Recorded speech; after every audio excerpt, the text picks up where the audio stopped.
सोऱ्यामध्ये अळूचे पान घालून तर पहा एक युनिक रेसिपी आहे. नमस्कार, सुहानीज किचनमध्ये आपले स्वागत आहे. आज आपण एक युनिक अशी रेसिपी पाहणार आहोत. व्हिडिओ अजिबात स्किप करू नका. उपवास सोडण्यासाठी ही रेसिपी मस्त आहे. एकदा नक्कीच तुम्ही ट्राय करून पहा. लगेचच रेसिपीला सुरुवात करूया. तर इथे मी वडीची पाणी घेतली आहेत. जे अळू वडी बनवण्यासाठी पाणी मिळतात मार्केटमध्ये, ती घ्यायची आहेत. तर इथे 5 ते 6 पाणी घेतली आहेत. पाणी आपल्याला स्वच्छ धुवून घ्यायचे आहेत. त्यानंतर सोलून घ्यायची. जो वरचा डेट आहे त्या डेटाला अशा पद्धतीने धागा असतो तो पूर्णपणे काढून घ्यायचा आहे आणि व्यवस्थित पान सोलून घ्यायचे. व्यवस्थित सोलून घेतल्यानंतर आता आपल्याला यातला जो जाडसर डेट आहे पानाचा तो फक्त आपल्याला काढून घ्यायचा आहे आणि बाजूचा जो डेटा आहे तो सुद्धा काढून घ्यायचा आहे. म्हणजे काय तर जाड डेट ठेवायचा नाही आहे पानामध्ये, तरच ही रेसिपी मस्त होते. तर अशा पद्धतीने तुम्ही ही रेसिपी बनवलात नसाल तर एकदा नक्कीच ट्राय करून पहा.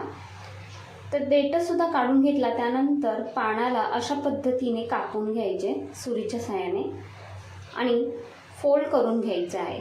फोल्ड करून घेतल्यानंतर हे व्यवस्थित बारीक आपल्याला पान कापून घ्यायचं आहे. तर व्यवस्थित पान कापून घेते अशा पद्धतीने. तोपर्यंत चॅनलवर नवीन असाल तर चॅनलला एक लाईक आणि सबस्क्राईब करा. तुमचा एक लाईक आणि सबस्क्राईब माझ्यासाठी खूपच मोलाचं आहे. तर अशाच पद्धतीने राहिलेली पानेसुद्धा मी कापून घेतली. तर इथे आपली पानं कापून झालेली आहेत. एक आपल्याला पेस्ट तयार करून घ्यायची आहे. त्यासाठी मिक्सरच्या भांड्यामध्ये 4 ते 5 लसूणच्या पाकळ्या, 2 ते 3 हिरवी मिरची, अर्धा चमचा जिरे, भरपूर सारी कोथिंबीर घालून घ्यायची आणि हे मिक्सरमधून बारीक दळून घ्यायचे आहे. तर आपली पेस्टसुद्धा तयार झालेली आहे. आता आपण पानाकडे वळूया. तर पाने एका परातीमध्ये किंवा एका डिशमध्ये बारीक केलेली पाने घालून घ्यायची. आता यामध्ये घालायचं आहे 1 वाटी बेसन. तर मी पहिले 1 वाटी घालून घेते. अजून आपल्याला लागले तर यामध्ये बेसन घालून घ्यायचं आहे. तर इथे मी घरीच बनवलेले बेसन घेतले आहे, त्यामुळे तांदूळ पीठ इथे मी वापरले नाही आहे. जर तुम्ही बाजारचे बेसन घेत असाल तर इथे 2 ते 3 चमचे तांदूळ पीठ घाला, म्हणजे ही रेसिपी कुरकुरीत होते. त्यानंतर यामध्ये आपण जी पेस्ट तयार करून घेतलेली आहे ती यामध्ये पूर्णच पेस्ट घालून घ्यायची. सर्व पेस्ट घालून घेतल्यानंतर आता यामध्ये आपल्याला काही मसाले घालायचे आहेत. तर अर्धा चमचा धने पावडर, पाव चमचा हळद, 1 चमचा तिखट, 1 चमचा बेडगी मिरचीचे तिखट, त्याने रंग खूप छान येतो. चवीनुसार मीठ घालून घ्यायचे आणि पाव वाटी कोकम आगळ यामध्ये घालून घ्यायचे.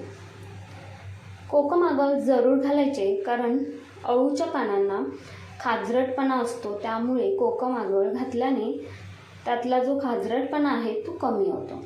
हाताने हे व्यवस्थित एकजीव करून घ्यायचे.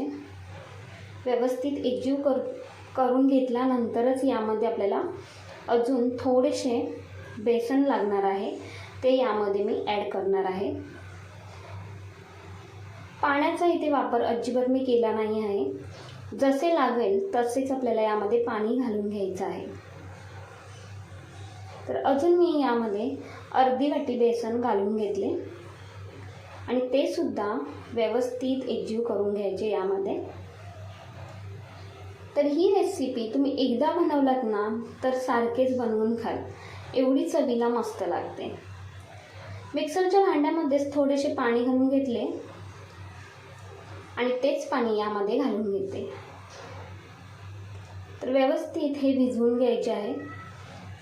तर जास्त पातळही नाही आणि जास्त घट्टही नाही, अशा पद्धतीने आपल्याला हे भिजवून घ्यायचे. जसे आपण वडीसाठी भिजवतो त्याच पद्धतीने इथे मी भिजवून घेतले. त्यानंतर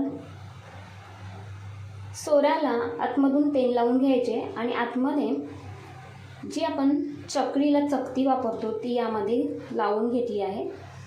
सोऱ्याला तेल लावून घेतल्यानंतर हाताने व्यवस्थित हे वडी आपण जशी थापतो त्या पद्धतीने आपल्याला याचा रोल तयार करून घ्यायचा आहे.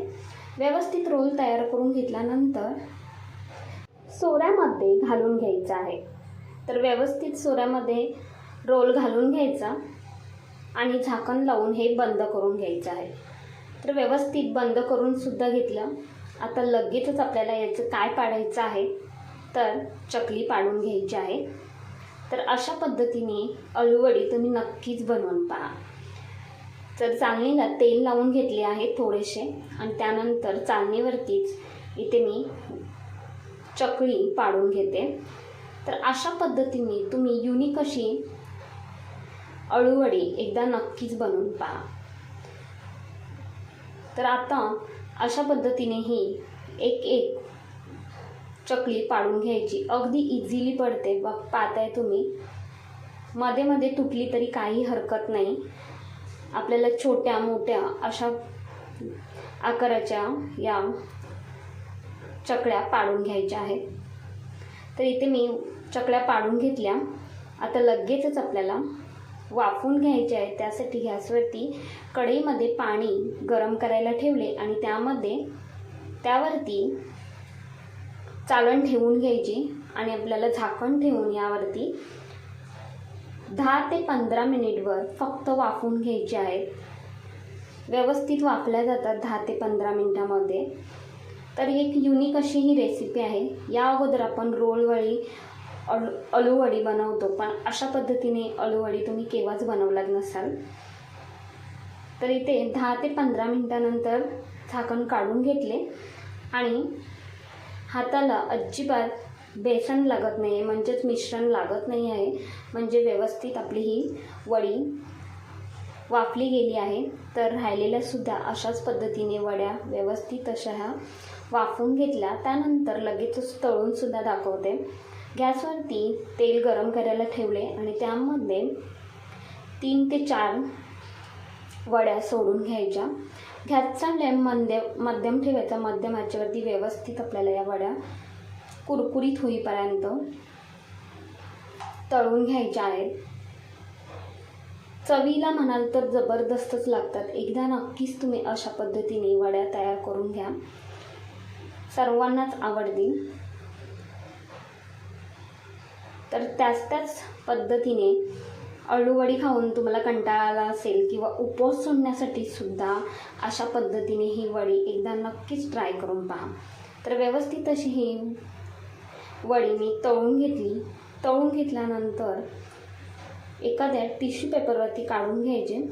म्हणजेच एक्स्ट्राचे तेल वगैरे असेल तर टिश्यू पेपरला लागला जाते, पण अजिबात या तेलकट होत नाही. मस्त अशा खुसखुशीत कुरकुरीत वड्या तयार होतात. तर तुम्हाला ही रेसिपी आवडली असेल तर एक लाईक, शेअर, हाईप तसेच सुहान्स किचनला सबस्क्राईब करा.